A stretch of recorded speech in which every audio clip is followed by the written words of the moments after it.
He was born in a small fishing village in the Philippines, where life was simple but harsh. His family lived in a fragile wooden hut by the shore, patched up many times to survive the storms. His father went out every dawn to fish, often returning with little, while his mother worked long hours selling vegetables in the crowded market. They barely had enough to eat, but they always had love. From an early age, the boy discovered that singing made him feel alive.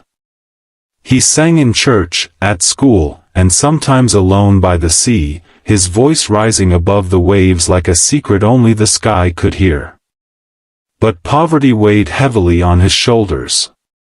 He wore the same worn-out clothes to school, often walking barefoot on rocky paths, clutching second-hand books that smelled of dust and hope. Other children teased him, saying he was destined to be poor forever.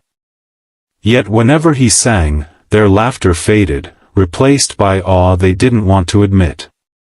Music was his escape, his dream, his prayer. He whispered to himself at night, "One day, I will sing for the world." That day seemed impossible until a teacher noticed his voice and encouraged him to audition for America's Got Talent. The thought was overwhelming. How could a poor boy from the Philippines stand on a stage in America? But his parents, with trembling hearts, believed in him. They sold small things, borrowed from relatives, and managed to secure the trip. His mother stitched together an old shirt so he would look presentable, while his father gave him his blessing with calloused hands on his shoulders.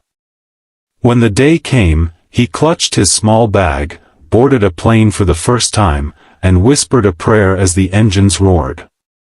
He was terrified, but he knew this was the chance of a lifetime. The moment finally arrived when he stood backstage at America's Got Talent. The lights were blinding, the cameras moved like giant eyes searching for stories, and the sound of the cheering crowd made his heart pound faster than ever before. He was only a boy from a small fishing village, yet here he was, about to face the world. He looked down at his shoes, old and borrowed, slightly too big for his feet, and felt a surge of nervousness. His hands shook, his throat tightened, and for a moment he wanted to run back. But then he remembered his father's words, "Sing with your heart, Anak, and people will listen." He closed his eyes, took a breath, and stepped out. The stage felt enormous. Bright spotlights blinded him, but he could feel thousands of eyes watching. The judges sat before him, larger than life. Simon leaned forward, studying him with that piercing gaze, while Sophia and Heidi smiled warmly. Howie gave a small nod of encouragement. Simon's voice broke the silence. "What's your dream?" The boy's voice trembled as he answered softly, "To sing. And to make my parents proud." The audience grew quiet, sensing the weight behind those simple words. The music began.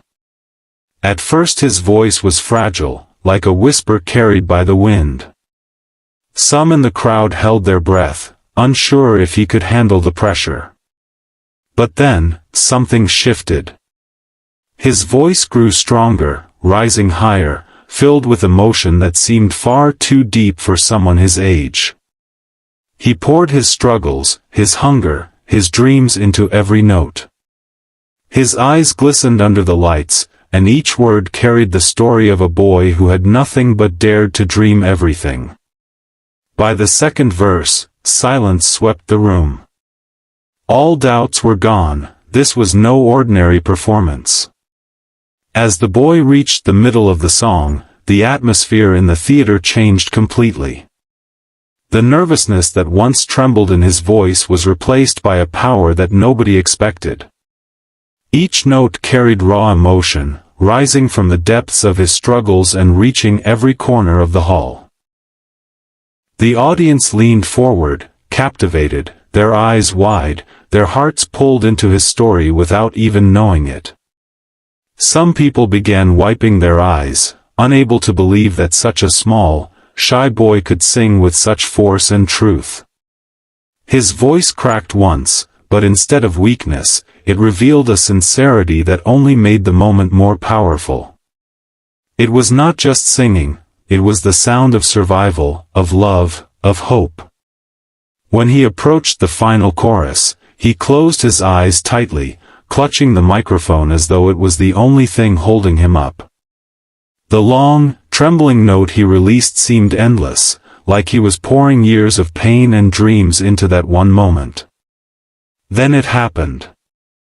One person stood up, clapping through tears, then another, and within seconds the entire audience rose to their feet in unison.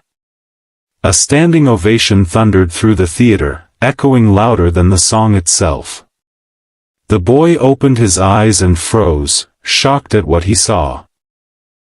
Thousands of people on their feet, cheering for him. His lips quivered, his eyes filled with tears, and he whispered a small, "Thank you," into the microphone. The cameras caught every reaction. Heidi pressed her hands against her face in amazement, Sophia shook her head in disbelief, and Howie simply mouthed the word, "Wow." But it was Simon's rare smile, soft yet approving, that carried the weight of the moment. For the boy, this was no longer just a performance. It was proof that even a poor child from the Philippines could move the world with a single song. When the last echoes of his song faded, the theater was still roaring with applause. The boy stood frozen in the center of the stage, his chest rising and falling as tears rolled down his cheeks. He could barely process what had just happened. Then Simon leaned forward, his voice calm but filled with weight. "That," he said, pausing just long enough for silence to fall again, "was unforgettable." The boy's heart skipped. To hear those words from Simon Cowell, the toughest judge of them all, felt like a dream. His hands shook as he held the microphone tighter, trying not to break down in front of the world. But before he could respond, Simon stood up. His hand moved slowly to the golden button on the table. The boy's breath caught in his throat, his eyes widening. The audience gasped, sensing what was about to happen. And then, with one decisive push, Simon pressed the golden buzzer. The sound echoed like thunder, and in an instant, golden confetti burst from the ceiling, raining down in a storm of sparkling light. The boy lifted his hands, staring at the golden pieces falling onto his face and shoulders. It was as if his dreams were literally pouring from the sky. The audience screamed with joy, their cheers mixing with the sound of the music as the golden lights shone on him. Backstage, his mother collapsed into tears, covering her mouth as she whispered, "Anak, you did it, you made it." The boy fell to his knees, overwhelmed. He touched the stage floor with one hand and whispered a small prayer of thanks. He had walked onto this stage as a poor boy with nothing but a song, and now, in front of the world, he was a star. The moment of the golden buzzer became the spark that lit a fire across two nations. Overnight, the boy's performance spread across television screens, social media feeds, and news channels in both the Philippines and the United States. In his small coastal village, families gathered around a single old TV in the town square, cheering and crying as they watched their own local boy showered in golden confetti. Children pointed at the screen shouting his name, while parents whispered to each other that this was proof that even the poorest child could rise if given a chance. His teacher, the one who had pushed him to audition, wiped her eyes and said softly, "I knew the world needed to hear his voice." In America, millions of viewers replayed his audition again and again, moved by the purity of his voice and the depth of his story. Strangers commented, saying his song gave them hope during their own struggles. Filipinos working abroad felt a special pride, sharing the video with the words, "That's one of ours. That's the heart of our people." His story transcended music. It became a message of resilience, sacrifice, and faith. Even years later, his audition was remembered as one of the most touching moments in AGT history. Fans described it not just as a performance, but as a prayer sung out loud. Teachers used it to inspire their students, parents showed it to their children to teach them about dreams. The boy himself, now stronger and more confident, never forgot the night his voice was finally heard.